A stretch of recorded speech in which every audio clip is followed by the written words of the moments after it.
Hello ಎಲ್ರಿಗೂ ನಮಸ್ಕಾರ. Welcome back to my YouTube channel. ಇವತ್ತಿನ ವಿಡಿಯೋದಲ್ಲಿ ನಾನು ಯಾವ ರೀತಿ ರೇಷನ್ ಅಕ್ಕಿ ಯೂಸ್ ಮಾಡಿಕೊಂಡು ಮಸಾಲೆ ಇಡ್ಲಿ ಮಾಡೋದು, ಹಾಗೆ ಗೋಬಿ ಮಂಚೂರಿ ಯಾವ ರೀತಿ ಮಾಡೋದು, ಯಾವುದೇ ರೀತಿ ಸಾಸ್, ಸೋಯಾ ಸಾಸ್ ಹಾಗೆ ಟೇಸ್ಟಿಂಗ್ ಪೌಡರ್ ಕಲರ್ ಇಲ್ಲದೇ ಟೇಸ್ಟಿಯಾಗಿ ಯಾವ ರೀತಿ ಗೋಬಿ ಮಾಡೋದು ಅನ್ನೋದು ಈ ವಿಡಿಯೋದಲ್ಲಿ ತೋರಿಸ್ತಾ ಇದ್ದೀನಿ. ಮೊದಲನೇದಾಗಿ ನಾನು ಇಡ್ಲಿಗೆ ಏನೆಲ್ಲ ನೆನೆ ಹಾಕಿದ್ದೆ ಅಂತ ಹೇಳ್ತಾ ಹೋಗ್ತೀನಿ. 2 ಕಪ್ಪಷ್ಟು ರೇಷನ್ ಅಕ್ಕಿ ತೊಳೆದಿಟ್ಕೊಂಡಿದ್ದೆ, ಹಾಗೆ ಅರ್ಧ ಕಪ್ಪಷ್ಟು ಉದ್ದಿನಬೇಳೆ, ಹಾಗೆ 1 ಟೇಬಲ್ ಸ್ಪೂನಷ್ಟು ಮೆಂತ್ಯಕಾಳನ್ನು ಸಪ್ರೇಟಾಗಿ ನೆನೆ ಹಾಕಿದ್ದೆ. ಇವಾಗ ಹಿಂದಿನ ದಿನ ನೈಟು ಅದು ಏನೆಲ್ಲ ರುಬ್ಕೋತೀನಿ ಅಂತ ನಮಗೆ ತೋರಿಸ್ತಾ ಇದ್ದೀನಿ. ಮೊದಲನೇದಾಗಿ ನಾವೇನು ರೇಷನ್ ಅಕ್ಕಿ ನೆನೆ ಹಾಕ್ಕೊಂಡಿದ್ವಲ್ಲ ಅದನ್ನು ಚೆನ್ನಾಗಿ ತೊಳ್ಕೊಂಬಿಟ್ಟು ಮಿಕ್ಸಿ ಮಾಡ್ಕೊತಾ ಇದ್ದೀನಿ. ಮಿಕ್ಸಿ ಮಾಡ್ಕೊಳ್ಳುವಾಗ ಯಾವುದೇ ರೀತಿ ನೈಸಾಗಿ ರುಬ್ಕೋಬೇಡಿ, ಸ್ವಲ್ಪ ತರಿಯಾಗಿಯೇ ರುಬ್ಕೋಬೇಕು. ಯಾಕಂದರೆ ಇಡ್ಲಿ ರವೆ ಇಡ್ಲಿ ಥರನೇ ಬರಬೇಕು ಅಂತಂದರೆ ತರಿಯಾಗಿಯೇ ರುಬ್ಕೋಬೇಕು. ನೀವು ಏನಾದರೂ ನೈಸಾಗಿ ರುಬ್ಕೊಂಡ್ರಿ ಅಂತಂದರೆ ಇಡ್ಲಿ ಏನೋ ಒಂಥರ ರಬ್ಬರ್ ಥರ ಆಗಿಬಿಡುತ್ತೆ. ಹಾಗಾಗಿ ತರಿಯಾಗಿ ಇಲ್ಲಿ ತೋರಿಸ್ತಿದ್ದೀನಲ್ಲ ಈ ರೀತಿ ತರಿಯಾಗಿ ರುಬ್ಕೋಬೇಕು. ನೆಕ್ಸ್ಟ್ ನಾನು ಇದನ್ನೆಲ್ಲ ರುಬ್ಕೊಂಡಾದಮೇಲೆ ಏನು ಸಪ್ರೇಟಾಗಿ ನೆನೆ ಹಾಕ್ಕೊಂಡಿದ್ನಲ್ಲ ಉದ್ದಿನಬೇಳೆ ಮತ್ತು ಮೆಂತ್ಯನ, ಅದನ್ನು ಮಿಕ್ಸಿ ಮಾಡ್ಕೋತಾ ಇದ್ದೀನಿ. ಇದನ್ನು ನೀವು ನೈಸಾಗಿ ರುಬ್ಕೋಬೇಕು. ಇದನ್ನು ಯಾವುದೇ ಕಾರಣಕ್ಕೂ ತರಿಯಾಗಿ ರುಬ್ಕೋಬಾರ್ದು. ಇದನ್ನು ಕೂಡ ನೈಸಾಗಿ ರುಬ್ಕೊಂಡು ಆದಮೇಲೆ ಇಡ್ಲಿ ಚೆನ್ನಾಗಿ ಸ್ಮೂತಾಗಿ ಬರಬೇಕು ಅಂತಂದರೆ ರೇಷನ್ ಅಕ್ಕಿಯಿಂದ ನಾನು ಇಡ್ಲಿಗಂತಲೇ ಅನ್ನ ಮಾಡಿಟ್ಟಿದ್ದೀನಿ. ಅದನ್ನು ನಾನು ಸ್ವಲ್ಪ ಹೊತ್ತು ಆರಿಸ್ಬಿಟ್ಟು ಅದನ್ನು ಕೂಡ ಮಿಕ್ಸಿ ಮಾಡ್ಕೊತಾ ಇದ್ದೀನಿ. ಈ ರವೆ ಇಡ್ಲಿಗಾದರೆ ಕೆಲವರು ಈ ಅನ್ನ ಎಲ್ಲ ಹಾಕ್ಕೊಳ್ಳೋದಿಲ್ಲ, ಆದರೆ ಕೆಲವರು ರವೆ ಇಡ್ಲಿಗೂ ಕೂಡ ಅನ್ನ ಹಾಕ್ತಾರೆ. ಆದರೆ ನಾನು ಈ ರೇಷನ್ ಅಕ್ಕಿ ಏನು ಇಡ್ಲಿ ಮಾಡ್ತೀನಲ್ಲ ಅದಕ್ಕೆ ಕಂಪಲ್ಸರಿ ರೈಸ್ ಹಾಕಲೇಬೇಕು. ಯಾಕಂದರೆ ಅದನ್ನು ಹಾಕಿರೋದ್ರಿಂದ ತುಂಬ ಸಾಫ್ಟಾಗಿ ಇಡ್ಲಿ ಬರುತ್ತೆ. ಹಾಗಾಗಿ ರೇಷನ್ ಅಕ್ಕಿನ ಚೆನ್ನಾಗಿ ಅದನ್ನು ಕೂಡ ನೈಸಾಗಿ ರುಬ್ಕೊಂಡು ಹಾಕೋಬೇಕು. ಎಲ್ಲದನ್ನು ಮಿಕ್ಸ್ ಮಾಡಿ ಒಂದು 5ರಿಂದ 10 ನಿಮಿಷ ಚೆನ್ನಾಗಿ ನೀವು ಮಿಕ್ಸ್ ಮಾಡ್ಕೋಬೇಕು. ಯಾಕಂದರೆ ಯಾವ ರೀತಿ ಮಿಕ್ಸ್ ಮಾಡ್ತೀವಲ್ಲ ಅದು ಆ ರೀತಿ ನಮಗೆ ಒಂಥರ ಏನು ಸಾಫ್ಟಾಗಿ ಇಡ್ಲಿ ಬರುತ್ತೆ. ಚೆನ್ನಾಗಿ ಒಂದು 5ರಿಂದ 10 ನಿಮಿಷ ಸಖತ್ತಾಗಿ ಮಿಕ್ಸ್ ಮಾಡ್ಕೋಬೇಕು. ಮಿಕ್ಸ್ ಮಾಡ್ಕೊಳ್ಳೋದ್ರಿಂದ ಇಡ್ಲಿನೂ ಕೂಡ ನೈಸಾಗಿ ಬರುತ್ತೆ. ಇದನ್ನೀಗ ಮಿಕ್ಸ್ ಮಾಡಿಕೊಂಡು ಒಂದು ಪ್ಲೇಟನ್ನು ಮುಚ್ಚಿಬಿಟ್ಟು ನಾನೀಗ ಇಡ್ತಾಯಿದ್ದೀನಿ. ನಾಳೆ ಬೆಳಗ್ಗೆ ಇದಕ್ಕೆ ಈಗ ಇದಕ್ಕೆ ಉಪ್ಪು ಅಥವಾ ಸೋಡಾ ಏನೂ ಹಾಕ್ತಾಯಿಲ್ಲ, ಜಸ್ಟ್ ಒಂದು ಮಿಕ್ಸ್ ಮಾಡಿಬಿಟ್ಟು ಪ್ಲೇಟೆಲ್ಲ ಮುಚ್ಕೊಂಡು ಇಡ್ತಾಯಿದ್ದೀನಿ. ನೆಕ್ಸ್ಟ್ ಡೇ ಮಾರ್ನಿಂಗ್ ಎದ್ಮೇಲೆ ನಾನು ಇದನ್ನು ಓಪನ್ ಮಾಡ್ತೀನಿ. ಸೊ ಇವತ್ತು ಬೆಳಗ್ಗೆ ಎದ್ದ ತಕ್ಷಣ ನೆನೆ ಹಾಕಿದ ಕಾಳು ಬೇರೆ ಇತ್ತು. ಅಂದರೆ ಹಿಂದಿನ ದಿನವೇ ನಾನು ಕಾಳುಗಳನ್ನು ನೆನೆ ಹಾಕ್ಕೊಂಡಿರ್ತೀನಿ. ಕೆಲವೊಂದು ಸರಿ ಹಾಕಿರ್ತೀನಿ, ಕೆಲವೊಂದು ಸರಿ ಹಾಕಿರೋದೇ ಇಲ್ಲ. ಆದರೆ ಕಂಪಲ್ಸರಿ ಮಾತ್ರ ಬಾದಾಮಿ, 1-2 ಶೇಂಗಾ ಕಾಳು ಇವನ್ನ ಮಾತ್ರ ಕಂಪಲ್ಸರಿ ನೆನೆ ಹಾಕಿರಲೇಬೇಕು. ನನ್ನ ಮಗನಿಗೆ ಇವು ಬೆಳಗ್ಗೆ ಎದ್ದ ತಕ್ಷಣ 1-2 ತಿಂತಾನೆ. ಹಾಗಾಗಿ ಬಾದಾಮಿ, 1-2 ಗೋಡಂಬಿ, ಒಂದು ಸ್ವಲ್ಪ ಶೇಂಗಾ ಕಾಳನ್ನು ಮಾತ್ರ ನೆನೆ ಹಾಕಿದ್ದೆ. ನೆನೆ ಹಾಕ್ಕೊಟ್ರೆ ಬೆಳಗ್ಗೆ ಎದ್ದು ಬ್ರಷ್ ಮಾಡಿ ಅವನು ತಿಂತಾನೆ. ಹಾಗೆ ಏನು ನಾವು ಇಡ್ಲಿ ಎಲ್ಲ ರೆಡಿ ಮಾಡ್ಕೊಂಡಿದ್ವಲ್ಲ ಅದು ಯಾವ ರೀತಿ ಬಂದಿದೆ ಅಂತ ನೋಡೋಣ ಈಗ. ಸೊ ಪ್ಲೇಟೆಲ್ಲ ತೆಗಿತಾ ಇದ್ದೀನಿ. ಸ್ವಲ್ಪ ಮಾತ್ರ ಉಬ್ಬಿದೆ. ಕೆಲವೊಮ್ಮೆ ಏನಂದರೆ ಇನ್ನೂ ಚೆನ್ನಾಗಿ ಉಬ್ಬಿರುತ್ತೆ, ಇದು ಸ್ವಲ್ಪ ಉಬ್ಬಿದೆ. ಇವಾಗ ಈ ಮಸಾಲೆ ಇಡ್ಲಿ ಎಲ್ಲ ಮಾಡ್ಕೋಬೇಕಲ್ಲ, ಅದಕ್ಕೆ ಏನೇನು ನಾನು ಒಗ್ಗರಣೆ ಹಾಕ್ತೀನಿ ಅಂತ ಈಗ ತೋರಿಸ್ತಾ ಹೋಗ್ತೀನಿ.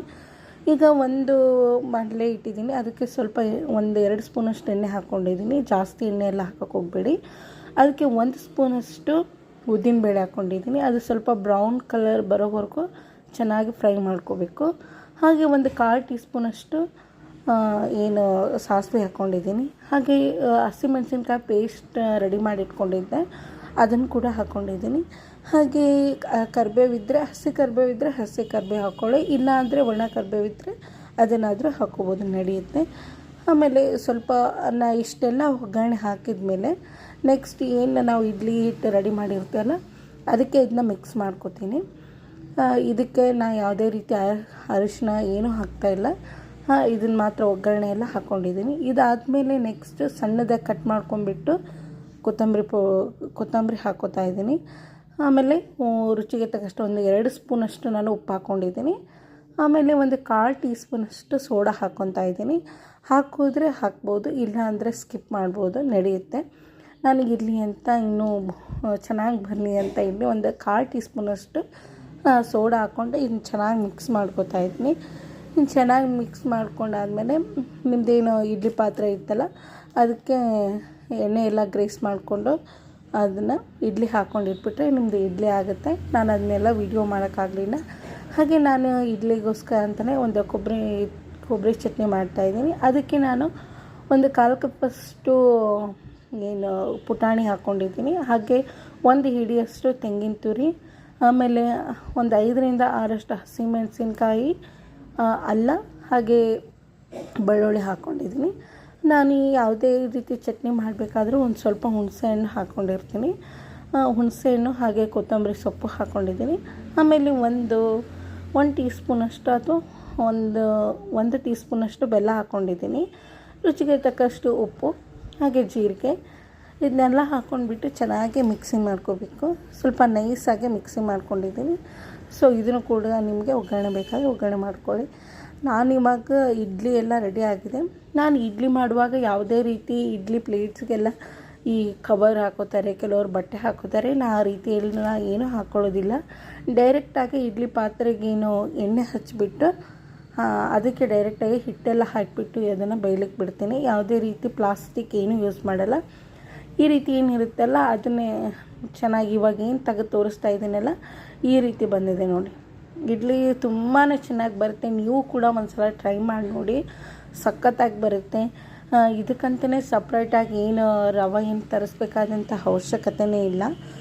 ಏನು ಮನೆಯಲ್ಲಿ ಇರುವಂತಹ ರೇಷನಕ್ಕೆ ಯೂಸ್ ಮಾಡಿಕೊಂಡು ಅದನ್ನು ಕೂಡ ಕೆಲವರು ರವೆ ಎಲ್ಲ ಮಾಡಿಸ್ಕೊಂಡು ಇಡ್ಲಿ ಮಾಡ್ತಾರೆ. ಹಾಗಂತೇನಿಲ್ಲ. ಒಮ್ಮೆ ಇಡ್ಲಿ ಮಾಡ್ಬೇಕನ್ಸಿರುತ್ತೆ, ರವೆ ಇರೋದಿಲ್ಲ ಅನ್ನೋ ಟೈಮಲ್ಲಿ ಈ ರೀತಿ ಅಕ್ಕಿಲಿಂದನೇ ಈ ರೀತಿಯಾಗಿ ಮಾಡಿಕೊಂಡ್ರೆ ತುಂಬಾ ಚೆನ್ನಾಗಿ ಬರುತ್ತೆ. ನೋಡಿ ಯಾವ ರೀತಿ ಬಂದಿದೆ ನಿಮಗೆ ತೋರಿಸ್ತಾ ಇದ್ದೀನಿ. ಈಗ ಇಡ್ಲಿ ಜೊತೆಗೆ ನಾನು ಸಾಂಬಾರು ಕೂಡ ಮಾಡಿದ್ದೀನಿ, ಹಾಗೆ ಚಟ್ನಿ ಕೂಡ ರೆಡಿ ಆಗಿದೆ. ಈಗ ಪ್ಲೇಟ್ನಾಗೆ ಸರ್ವ್ ಮಾಡ್ಕೋತಾ ಇದ್ದೀನಿ. ನೀವೇ ನೋಡಿ, ಒಂದು ಸಲ ನೀವು ಕೂಡ ಟ್ರೈ ಮಾಡಿ. ಹಾಗೆ ಕಮೆಂಟ್ ಸೆಕ್ಷನಲ್ಲಿ ತಿಳಿಸಿ ಯಾವ ರೀತಿ ಬಂದಿದೆ ಅಂತ. ಚೆನ್ನಾಗಿ ಬಂದಿರುತ್ತೆ ಅಂತ ಅಂದ್ಕೊಂಡಿದ್ದೀನಿ. ನಂದು ಇಡ್ಲಿ ಮಾತ್ರ ಸೂಪರಾಗಿತ್ತು. ಹಾಗೆ ಮಾಡಿದ್ಮೇಲೆ ತಿನ್ನಬೇಕಂತ ಕೂಡ ಅನ್ನಿಸ್ತಾ ಇತ್ತು. ಚೆನ್ನಾಗೇ ಬರುತ್ತೆ ಖಂಡಿತ. ಒಂದು ಸಲ ಟ್ರೈ ಮಾಡಿದರೆ ಗೊತ್ತಾಗುತ್ತೆ, ಇಲ್ಲ ಅಂದರೆ ಏನು ಬಿಡಪ್ಪ ಅಂತ ಅನಿಸುತ್ತೆ. ಸೊ ಸಾಂಬಾರು ಕೂಡ ರೆಡಿ ಆಯಿತು, ಚಟ್ನಿ ಕೂಡ ರೆಡಿ ಆಯಿತು. ಸೊ ಪ್ಲೇಟ್ಗೆಲ್ಲ ಸರ್ವ್ ಮಾಡ್ಕೊಂಡಿದ್ದೀನಿ. ನೀವು ಕೂಡ ಏನಾದರೂ ಈ ವಿಡಿಯೋ ಇಷ್ಟ ಆಗಿದ್ದರೆ ಈ ರೆಸಿಪಿ ಖಂಡಿತ ಈ ವಿಡಿಯೋಕ್ಕೆ ಪ್ಲೀಸ್ ಲೈಕ್ ಕೊಡಿ. ಹಾಗೆ ಮನೆ ಮುಂದೆ ನಮ್ಮದು ಕರ್ಬೇವಿನ ಗಿಡ ಕೂಡ ಇತ್ತು, ಸಕ್ಕತ್ತಾಗಿತ್ತಲ್ಲ, ಚೆನ್ನಾಗಿ ಕಾಣಿಸ್ತಿದೆ. ಹಾಗೆ ಡೆಕೋರೇಷನ್ಗೆ ಇರಲಿ ಅಂತಂದು 1-2 ಕರ್ಬೇವಿನ ಎಳೆ ಕೂಡ ಇಟ್ಟಿದ್ದೀನಿ. ಹಾಗೆ ನಿಮಗೆ ಯಾವ ರೀತಿ ಇಡ್ಲಿ ಬಂದಿದೆ ಅಂತ ನಾನು ಈಗ ನೆಕ್ಸ್ಟ್ ತೋರಿಸ್ತಾ ಇದ್ದೀನಿ. ಇವಾಗ ನಿಮಗೆ ಗೊತ್ತಾಗಲಿ ಅಂತ ಇಡ್ಲಿ ಕೂಡ ಯಾವ ರೀತಿ ಬಂದಿದೆ ಅಂತ ನಿಮಗೆ ಇಡ್ಲಿ ಮುರಿದ್ಬಿಟ್ಟು ತೋರಿಸ್ತಾ ಇದ್ದೀನಿ. ನೋಡಿ, ಸೇಮ್ ರವೆ ಇಡ್ಲಿ ಯಾವ ರೀತಿ ಬರುತ್ತೆ ಅಲ್ಲ, ನೀವು ಅಂಗಡಿಯಿಂದ ತೊಗೊಂಡು ಬಂದು ಮಾಡ್ತಿರಲ್ಲ ಅದೇ ರೀತಿ ಬಂದಿದೆ. ತುಂಬ ಕೂಡ ಚೆನ್ನಾಗಿದೆ, ಸಖತ್ತಾಗಿದೆ, ಸ್ಮೂತ್ ಕೂಡ ಹಾಗೇ ಇದೆ. ಒಂಥರ ಮಲ್ಗೆ ಇಡ್ಲಿ ಅಂತಿರಲ್ಲ ಅದೇ ಥರ ಬಂದಿರುತ್ತೆ. ನಿಮಗೆ ನೋಡಲಿಕ್ಕೆ ಇದು ಮಸಾಲೆ ಎಲ್ಲ ಹಾಕಿದ್ದೀನಲ್ಲ ಸರಿಯಾಗಿ ಕಾಣಿಸಲ್ಲ ಅಂತ ಅಂದ್ಕೊಂಡಿದ್ದೀನಿ. ಅಂದರೆ ಫುಲ್ ಪ್ಲೇನ್ ವೈಟ್ ಇಡ್ಲಿ ಮಾಡಿರ್ತೀರಲ್ಲ ಅದರಲ್ಲಿ ಚೆನ್ನಾಗಿ ಕಾಣಿಸುತ್ತೆ. ಈಗ ಎಲ್ಲ ನಾನು ಮಸಾಲೆ ಎಲ್ಲ ಏನು ಒಗ್ಗರಣೆ ಕೊಟ್ಬಿಟ್ಟಿದ್ದೀನಲ್ಲ ಆ ರೀತಿ ಕಾಣಿಸ್ತಾ ಇಲ್ಲ ಅಂದ್ಕೊಂಡಿದ್ದೀನಿ. ಡೈಲಿ ಪ್ಲೇನ್ ಇಡ್ಲಿ ತಿಂದು ಬೋರ್ ಆಗಿದ್ದರೆ ಖಂಡಿತ ಈ ರೀತಿ ಮಾಡೋದ್ರಿಂದ ನಿಮಗೂ ಕೂಡ ಖುಷಿ ಆಗುತ್ತೆ, ಮಕ್ಕಳು ಕೂಡ ಇಷ್ಟಪಟ್ಟು ತಿಂತಾರೆ. ಹಾಗೆ ನೆಕ್ಸ್ಟ್ ನಾನು ಈವ್ನಿಂಗ್ ಸ್ನ್ಯಾಕ್ಸ್ ಅಂತಲೇ ಗೋಬಿ ಮಂಚೂರಿ ಮಾಡ್ಕೋಬೇಕು ಅಂತ ಅಂದ್ಕೊಂಡಿದ್ದೀನಿ.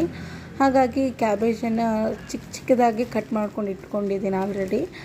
ಹಾಗೆ ನಿಮಗೆ ಯಾವ ಥರ ಇಷ್ಟ ಆಗುತ್ತೆ ಆ ಹಿಟ್ಟನ್ನು ಕೂಡ ಆರಾಮಾಗಿ ಮಾಡ್ಕೊಂಡು ಹಾಕ್ಕೋಬೋದು. ನಾನು ಸ್ವಲ್ಪ ಇದಕ್ಕೆ ಆಲ್ರೆಡಿ ಕಾರ್ನ್ಫ್ಲೋರ್ನ ಹಿಟ್ಟನ್ನು ಒಂದು 1/4 ಕಪ್ಪಷ್ಟು ಆ್ಯಡ್ ಮಾಡ್ಕೊಂಡಿದ್ದೀನಿ. ಅದ್ರ ಜೊತೆಗೆ ನಾನೀಗ ಸ್ವಲ್ಪ ಕಡಲೆ ಹಿಟ್ಟನ್ನು ಕೂಡ ಹಾಕ್ಕೊಂಡಿದ್ದೀನಿ.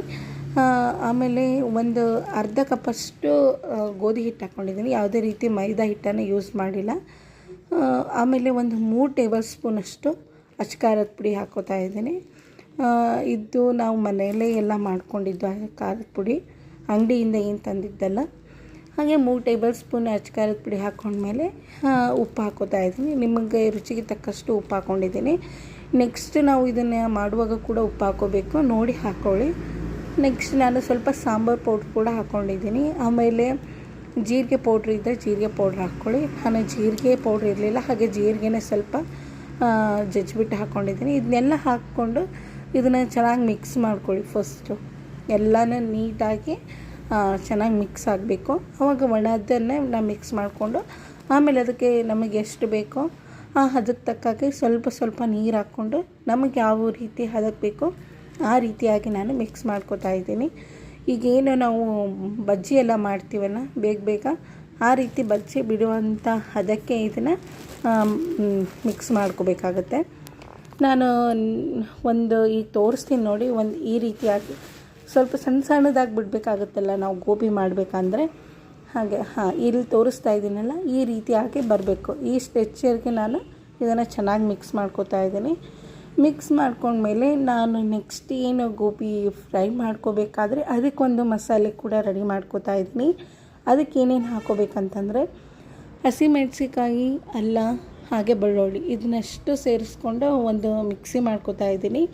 ಇದನ್ನು ನಾನು ಕೊನೆಯದಾಗಿ ಏನು ಫ್ರೈ ಮಾಡ್ಕೋತೀವಲ್ಲ ಗೋಬಿ, ಆವಾಗ ಇದನ್ನು ಈ ಮಸಾಲೆನ ಆ್ಯಡ್ ಮಾಡ್ಕೋತೀನಿ. ಇವಾಗ ಆಲ್ರೆಡಿ ಎಣ್ಣೆ ಕಾಯಲಿಕ್ಕೆ ಇಟ್ಟಿದ್ದೀನಿ. ಏನು ಮಿಕ್ಸ್ ಮಾಡ್ಕೊಂಡಿರುವಂತಹ ಗೋಬಿ ಹಿಟ್ಟನ್ನು ಇವಾಗ ಎಣ್ಣೆಯಲ್ಲಿ ಒಂದೊಂದಾಗಿ ಬಿಡ್ತಾ ಹೋಗ್ತಾ ಇದ್ದೀನಿ. ಈಗ ಮೀಡಿಯಮ್ ಫ್ಲೇಮಲ್ಲಿ ಇಟ್ಕೊಂಡು ಇವನ್ನ ಡೀಪ್ ಫ್ರೈ ಮಾಡ್ಕೋತಾ ಇದ್ದೀನಿ. ಹೈ ಫ್ಲೇಮಲ್ಲಿ ಮುಂಚೆನೇ ಡೀಪ್ ಫ್ರೈ ಮಾಡ್ಕೋಬಾರ್ದು, ಯಾಕಂದರೆ ಮೇಲೆ ಎಲ್ಲ ಚೆನ್ನಾಗಿ ಬೆಂದಿರೋ ಥರ ಕಾಣುತ್ತೆ, ಆದರೆ ಒಳಗೆ ಏನೂ ಬೆಂದಿರೋದಿಲ್ಲ. ಆ ರೀತಿ ಆದರೆ ನಿಮ್ಮದು ಗೋಬಿ ಟೇಸ್ಟ್ ಏನಿರುತ್ತಲ್ಲ ಅದು ಚೆನ್ನಾಗಿ ಟೇಸ್ಟ್ ಕೊಡೋದಿಲ್ಲ. ಹಾಗಾಗಿ ಮೀಡಿಯಮ್ ಫ್ಲೇಮಲ್ಲಿ ಸ್ವಲ್ಪ ಆಗೋವರೆಗೂ ಚೆನ್ನಾಗಿ ಬೇಯೋವರೆಗೂ ಮೀಡಿಯಮ್ ಫ್ಲೇಮಲ್ಲಿ ಇಟ್ಕೊಂಡು ಬೇಯಿಸ್ಕೋಬೇಕಾಗತ್ತೆ. ಕೆಲವೊಂದು ಸರ್ತಿ ಕೆಲವರು 2 ಸರ್ತಿ ಗೋಬಿ ಚೆನ್ನಾಗಿ ಕ್ರಿಸ್ಪಿಯಾಗಿ ಬರಲಿ ಅಂತಂದು 2 ಸರ್ತಿ ಬೇಯಿಸ್ಕೋತಾರೆ, ಡೀಪ್ ಫ್ರೈ ಮಾಡ್ಕೋತಾರೆ. ಆದರೆ ನಾನಿಲ್ಲಿ ಒಂದೇ ಸರ್ತಿ ಡೀಪ್ ಫ್ರೈ ಮಾಡ್ಕೋತಾ ಇದ್ದೀನಿ. ಹಾಗಾಗಿ ಸ್ವಲ್ಪ ಟೈಮ್ ತೊಗೊಳುತ್ತೆ. ಏನು ಗೋಬಿ ಇರುತ್ತಲ್ಲ ಅದನ್ನು ನಾವು ಎಣ್ಣೆಯಿಂದ ತೆಗಿಬೇಕಾದ್ರೆ ತುಂಬ ಹಗೂರ ಅನಿಸುತ್ತೆ. ಅಲ್ಲಿವರೆಗೂ ನೀವು ಚೆನ್ನಾಗಿ ಡೀಪ್ ಫ್ರೈ ಮಾಡ್ಕೋಬೇಕು. ಆವಾಗ ಮಾತ್ರ ನಿಮ್ಮದು ಗೋಬಿ ತುಂಬ ಟೇಸ್ಟಿಯಾಗಿ ಬರುತ್ತೆ. ಉಳಿದಿರುವಂತಹ ಏನು ಗೋಬಿ ಕಲಿಸ್ಕೊಂಡಿರ್ತೀವಲ್ಲ ಆ ಹಿಟ್ಟನ್ನು ಕೂಡ ಇದೇ ರೀತಿ ಕಂಟಿನ್ಯೂಸ್ ಆಗಿ ಕರಿತಾ ಹೋಗಬೇಕು.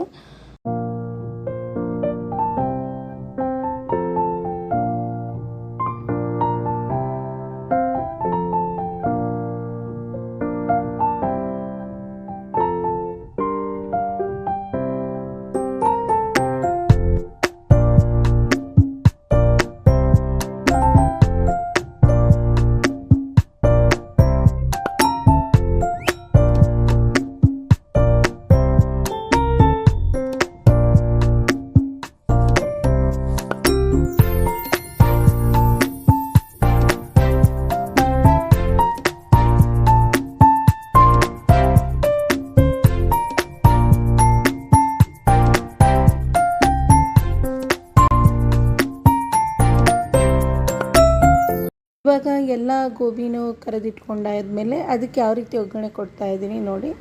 ಇವಾಗ ಸ್ವಲ್ಪ ಎಣ್ಣೆಗೆ ನಾನು ಜೀರಿಗೆ ಮತ್ತು ಕರಿಬೇವನ್ನು ಹಾಕ್ಕೊಂಡಿದ್ದೀನಿ. ಅವಾಗೇನು ನಾನು ಮಸಾಲೆ ಎಲ್ಲ ರೆಡಿ ಮಾಡಿದ್ನಲ್ಲ ಆ ಮಸಾಲೆ ಈಗ ಹಾಕೋತಾ ಇದ್ದೀನಿ. ಒಂದು 2 ಸ್ಪೂನಷ್ಟು ಅದನ್ನು ಹಾಕ್ಕೊಂಡಿದ್ದೀನಿ ಮಸಾಲೆನ. ಈಗ ಅದ್ರ ಜೊತೆಗೆ ಚಿಕ್ಕದಾಗಿ ಕಟ್ ಮಾಡ್ಕೊಂಡಿರುವಂತಹ ಈರುಳ್ಳಿ ಕೂಡ ಹಾಕ್ಕೊತಾ ಇದ್ದೀನಿ. ಅದ್ರ ಜೊತೆಗೆ ಸಣ್ಣದಾಗಿ ಹೆಚ್ಕೊಂಡಿರುವಂತಹ ಕ್ಯಾಪ್ಸಿಕಮ್ ಕೂಡ ಹಾಕ್ಕೋತಾ ಇದ್ದೀನಿ. ಕ್ಯಾಪ್ಸಿಕಮ್ ಇದ್ದರೆ ಹಾಕ್ಕೊಳ್ಳಿ, ಇಲ್ಲ ಅಂದರೆ ಸ್ಕಿಪ್ ಮಾಡ್ಬೋದು, ಹಾಕಲೇಬೇಕಂತ ಏನಿಲ್ಲ. ಹಾಗೆ ಸಣ್ಣದಾಗಿ ಹೆಚ್ಕೊಂಡಿರುವಂತಹ ಟೊಮ್ಯಾಟೊ ಕೂಡ ಇಟ್ಕೊಂಡಿದ್ದೀನಿ, ಅದನ್ನು ಕೂಡ ಹಾಕ್ಕೋತಾ ಇದ್ದೀನಿ. ಎಲ್ಲವನ್ನು ಹಾಕ್ಕೊಂಡು ಮೊದಲೇದಾಗಿ ಸ್ವಲ್ಪ ಏನು ಮೀಡಿಯಮ್ ಫ್ಲೇಮಲ್ಲೇ ಚೆನ್ನಾಗಿ ಮಿಕ್ಸ್ ಮಾಡ್ಕೊಳ್ಳಿ. ಆಮೇಲೆ ನೀವು ಏನು ಗೋಬಿ ಎಲ್ಲ ಸ್ವಲ್ಪ ಹಿಂಗೆ ಆದಮೇಲೆ ಹೈ ಫ್ಲೇಮಲ್ಲಿ ಕೂಡ ಇಟ್ಕೊಂಡು ಮಾಡ್ಕೋಬೋದು. ಇವಾಗ ಸದ್ಯಕ್ಕೆ ಎಲ್ಲ ಚೆನ್ನಾಗಿ ಮಿಕ್ಸ್ ಆಗೋವರೆಗೂ ಮೀಡಿಯಮ್ ಫ್ಲೇಮಲ್ಲಿ ಹಾಕ್ಕೊಂಡು ಮಿಕ್ಸ್ ಮಾಡ್ಕೋಬೇಕು. ಇವಾಗ ಟೊಮ್ಯಾಟೊ ಎಲ್ಲ ಹಾಕ್ಕೊಂಡಿದ್ದೀನಿ. ಹಾಕ್ಕೊಂಡ್ಬಿಟ್ಟು ಮಿಕ್ಸ್ ಮಾಡಿಕೊಂಡು ಈಗ ನಾವು ಏನೇನೆಲ್ಲ ಮಸಾಲೆ ಹಾಕ್ಕೋಬೇಕು ಅಂತ ನೋಡೋಣ. ಇವಾಗ ಇದು ಹಾಕ್ಕೊಂಡ್ಬಿಟ್ಟು ಸ್ವಲ್ಪ ಒಂದು ಕಾಲು ಟೀ ಸ್ಪೂನಷ್ಟು ಅರಿಶಿನ ಪುಡಿ ಹಾಕ್ಕೊಂಡಿದ್ದೀನಿ. ಜೊತೆಗೆ ಉಪ್ಪು ಮಾತ್ರ ನೋಡ್ಕೊಂಡು ಹಾಕ್ಕೋಬೇಕು, ಯಾಕಂದರೆ ಆಲ್ರೆಡಿ ಗೋಬಿ ಮಾಡುವಾಗ ಉಪ್ಪು ಹಾಕ್ಕೊಂಡಿದ್ದೀವಿ. ಇಲ್ಲಿ ಏನು ನಾವು ಒಗ್ಗರಣೆ ಹಾಕ್ಕೋತೀವಲ್ಲ ಸ್ವಲ್ಪ ನೋಡಿಬಿಟ್ಟು ಉಪ್ಪು ಹಾಕ್ಕೋಬೇಕು. ನಾನು ಒಂದು ಚಿಟಿಕೆ ಅಷ್ಟು ಅಥವಾ ಒಂದು ಕಾಲು ಟೀ ಸ್ಪೂನ್ಗಿಂತ ಕಡಿಮೆನೇ ಉಪ್ಪು ಹಾಕ್ಕೋತಾ ಇದ್ದೀನಿ, ಯಾಕಂದರೆ ಆಲ್ರೆಡಿ ಗೋಬಿ ಮಾಡುವಾಗ ಹಾಕ್ಕೊಂಡಿದ್ದೀನಿ. ಇವಾಗ ನಾವು ಇದಕ್ಕೆ ಏನು ಮೇನ್ ಇಂಗ್ರೀಡಿಯೆಂಟ್ಸ್ ಅಂತಂದರೆ, ಏನು ಗೋಬಿ ಮಾಡ್ಕೊಂಡು ಉಳ್ಕೊಂಡಿರುತ್ತಲ್ಲ ಆ ಹಿಟ್ಟಿಗೆ ಸ್ವಲ್ಪ ನೀರನ್ನು ಆ್ಯಡ್ ಮಾಡಿಕೊಂಡು ಅದಕ್ಕೆ ನಾನು ಸ್ವಲ್ಪ ಟೊಮ್ಯಾಟೊ ಸಾಸನ್ನು ಮಿಕ್ಸ್ ಮಾಡ್ಕೋತಾ ಇದ್ದೀನಿ. ಕೆಲವರು ಮನೆಯಲ್ಲೇ ಮಾಡ್ಕೊಂಡಿರ್ತಾರೆ ಟೊಮ್ಯಾಟೊ ಸಾಸು, ಅದನ್ನಾದರೂ ಯೂಸ್ ಮಾಡ್ಕೋಬೋದು. ನಾನು ಮನೇಲಿ ಏನು ಮಾಡ್ಕೊಳಕ್ಕಾಗಲಿಲ್ಲ, ಹಾಗಾಗಿ ಅಂಗಡಿಯಿಂದ ತಂದಿದ್ದನ್ನೇ ಅದೇ ಟೊಮ್ಯಾಟೊ ಸಾಸ್ ಹಾಕೋತಾ ಇದ್ದೀನಿ. ಮತ್ತೇನು ಕೂಡ ಇದಕ್ಕೆ ಮಿಕ್ಸ್ ಮಾಡ್ಕೋತಾ ಇಲ್ಲ. ಅದನ್ನೆಲ್ಲ ಹಾಕಿಬಿಟ್ಟು ಈಗೇನು ನಾವು ಒಗ್ಗರಣೆ ಹಾಕೋತೀವಲ್ಲ ಅದಕ್ಕೆ ಸೇರಿಸ್ಬಿಟ್ಟು ಚೆನ್ನಾಗಿ ಅದಕ್ಕೆ ಮಿಕ್ಸ್ ಮಾಡ್ಕೋಬೇಕು. ಅದಾದಮೇಲೆ ಒಂದು ಟೀ ಸ್ಪೂನಷ್ಟು ನಾನೀಗ ಖಾರದ ಪುಡಿ ಹಾಕ್ಕೊಂಡಿದ್ದೀನಿ. ಅದಕ್ಕೆ ಸ್ವಲ್ಪ ಕಡಿಮೆ ಆಗುತ್ತೆ ಅಂತ ಇನ್ನೊಂದು ಚಿಟಿಕೆ ಉಪ್ಪು ಕೂಡ ಹಾಕ್ಕೊಂಡು ಇದನ್ನು ಚೆನ್ನಾಗಿ ಒಂದು ಸ್ವಲ್ಪ ಕುದಿ ಬರೋವರೆಗೂ ಬಿಡಬೇಕು. ಆಮೇಲೆ ಇನ್ನೂ ಬೇಕಂದರೆ ನೀವು ಟೊಮ್ಯಾಟೊ ಸಾಸ್ ಹಾಕ್ಕೊಳ್ಳಿ, ಇಲ್ಲ ಸಾಕಂದರೆ ಬಿಡಿ. ನಾನು ಸ್ವಲ್ಪ ಟೊಮ್ಯಾಟೊ ಸಾಸ್ ಹಾಕ್ಕೊಂಡೆ ಏನು ಕರೆದಿಟ್ಕೊಂಡಿರುವಂತಹ ಗೋಬಿ ಇರುತ್ತಲ್ಲ ಅದನ್ನು ಹಾಕಿ ಈಗ ಚೆನ್ನಾಗಿ ಮಿಕ್ಸ್ ಮಾಡ್ಕೋಬೇಕು. ಒಂದು 5 ನಿಮಿಷ, ಸ್ವಲ್ಪ 1-5 ನಿಮಿಷ ಆಗಲಿಲ್ಲ ಅಂದರೂ ಕೂಡ 1 ನಿಮಿಷ ಅಷ್ಟು ಏನು ಮಿಕ್ಸ್ ಮಾಡುವಷ್ಟು ಮೀಡಿಯಮ್ ಫ್ಲೇಮಲ್ಲಿ ಇಟ್ಕೊಂಡು, ಆಮೇಲೆ ಸ್ವಲ್ಪ ಅದು ಏನು ಗ್ರೇವಿ ಇರುತ್ತಲ್ಲ ಅದನ್ನ ಹೀರ್ಕೊಂಡ್ಮೇಲೆ ಒಂದು ಸ್ವಲ್ಪ ಹೈ ಫ್ಲೇಮಲ್ಲಿಟ್ಟು ಚೆನ್ನಾಗಿ ಮಿಕ್ಸ್ ಮಾಡ್ಕೋಬೇಕು. ಈ ರೀತಿ ಮಾಡಿಕೊಂಡ್ರೆ ಏನಂತಂದರೆ, ಏನು ಅದರಲ್ಲಿ ಗ್ರೇವಿ ಇರುತ್ತಲ್ಲ ಸ್ವಲ್ಪ ಗೋಬಿ ಎಲ್ಲ ಚೆನ್ನಾಗಿ ಹೀರ್ಕೊಳ್ಳುತ್ತೆ. ಆ ಹೀರ್ಕೊಳ್ಳೋದ್ರಿಂದ ಸಖತ್ ಟೇಸ್ಟಿ ಕೂಡ ಬರುತ್ತೆ ನಮಗೆ.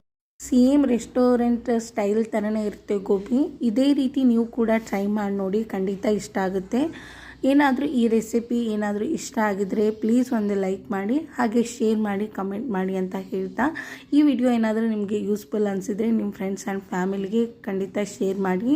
ಹಾಗೆ ನನ್ನ ಚಾನಲ್ ಯಾರೆಲ್ಲ ಸಬ್ಸ್ಕ್ರೈಬ್ ಮಾಡಿಲ್ಲ ಪ್ಲೀಸ್ ಸಬ್ಸ್ಕ್ರೈಬ್ ಮಾಡ್ಕೊಳ್ಳಿ. ಈಗ ಗೋಬಿ ಎಲ್ಲ ರೆಡಿ ಆಯ್ತಲ್ಲ, ಅದನ್ನು ಗಾರ್ನಿಷ್ಗೆ ಅಂತಲೇ ನಾನು ಚಿಕ್ಕದಾಗಿ ಕಟ್ ಮಾಡ್ಕೊಂಡಿರುವಂತಹ ಕೊತ್ತಂಬರಿ ಸೊಪ್ಪು, ಹಾಗೆ ಮೊದಲನೇದಾಗಿ ಕಟ್ ಮಾಡ್ಕೊಂಡು ಇಟ್ಕೊಂಡಿರುವಂತಹ ಕ್ಯಾಬೇಜ್ ಎಣ್ಣೆ ಹಾಕಿ ಗಾರ್ನಿಷ್ ಮಾಡ್ಕೊತಾ ಇದ್ದೀನಿ.